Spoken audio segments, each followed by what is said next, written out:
నమస్తే ఫ్రెండ్స్, ఎలా ఉన్నారు? అందరూ బాగుండాలి. ఈ రోజు మన ఛానల్లో పులగంద కర్రీ. మేమైతే పులగంద అంటాము, చాలా మంది దీన్ని కంద అని కూడా అంటారు, ఎలిఫెంట్ యామ్ అని చాలా రకాల పేర్లతో పిలుస్తారు. మీరేమంటారో కామెంట్ చేయండి. ఇది మార్కెట్ లో దొరికిద్ది, బట్ నేను ఎప్పుడు కొనలేదు. మా అమ్మ వాళ్ళ ఊరు వచ్చాను కదా, అమ్మ వాళ్ళ ఇంట్లో చెట్లు ఉండే, అయితే తవ్వి తీసింది. అంటే ఇప్పుడు తీయలేదు, ఒక 15 days బ్యాక్ తీసింది. తీసిన వెంటనే వండితే కొంచెం అది దురద వస్తుందంట. సో ఒక 15 రోజులు 20 రోజులు పక్కన పెట్టేసి తర్వాత వండుకోవాలి. ఇది అరిచేతికి కాకుండా ఎక్కడ తగిలినా కానీ దురద అనేది వస్తుంది. దీనివల్ల చాలా బెనిఫిట్స్ ఉన్నాయి. ఇందులో విటమిన్ ఏ ఉంటుంది, ఐస్కి ప్రాబ్లం ఉండదు. నెక్స్ట్ షుగర్, ఇప్పుడు చాలా మందిలో చూస్తున్న ప్రాబ్లం ఏంటండి, షుగర్ కదా.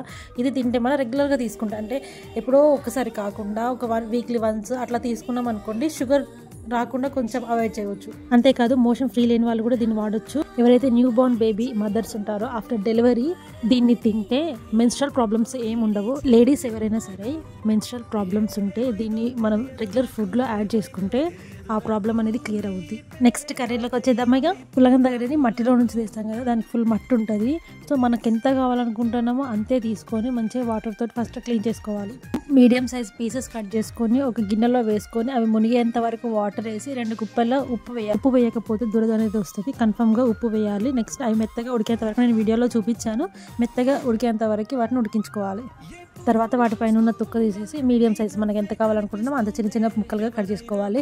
ఈ ప్రాసెస్ వరకు మాత్రం మా అమ్మ చేసింది. ఆ తర్వాత కర్రీ ప్రాసెస్ మాత్రం నేను చేశాను. పొయ్యి మీద గిన్నె పెట్టి 2 స్పూన్ల ఆయిల్ వేసి రెగ్యులర్ తాలిపేలు వేసుకుంటాము, అలానే ఒక ఉల్లిగడ్డ, ఆవాలు, జీలకర్ర అవి వేగాక అల్లం, పసుపు అవి మంచిగా వేగిన తర్వాత పులగందగడ్డ ముక్కలు వేసి 1 టీ స్పూన్ సాల్ట్ వేసి మంచిగా కలిపేసి మూత పెట్టాలి. మంట ఫుల్ పెట్టకుండా కొంచెం తక్కువ పెట్టుకొని ఒక 5 నిమిషాలు ఉంచాలి. మూత తీసి చూస్తే కొంచెం ఆయిల్ పక్కకు వచ్చినట్టు అనిపిస్తుంది, పైకి తేలినట్టు అనిపిస్తుంది. అప్పుడు ఒక 4 టమాటాలు చిన్న చిన్న ముక్కలు చేసి కట్ చేసుకున్న 4 టమాటాలు వేసి మంచిగా కలుపుకొని మళ్ళీ మూత పెట్టాలి. ఒక 5 నిమిషాలు కొంచెం టమాటా ఉడికేంత వరకు ఉంచి మళ్ళీ మూత తీసేసి ఒక 2 స్పూన్ల కారం వేసి మంచిగా కలిపేసి ఒక గుప్పెడంత కొత్తిమీర వేసి మంచిగా కలిపేసి మళ్ళీ మూత పెట్టి ఒక 10 నిమిషాలు లో ఫ్లేమ్లో ఉంచుకోవాలి.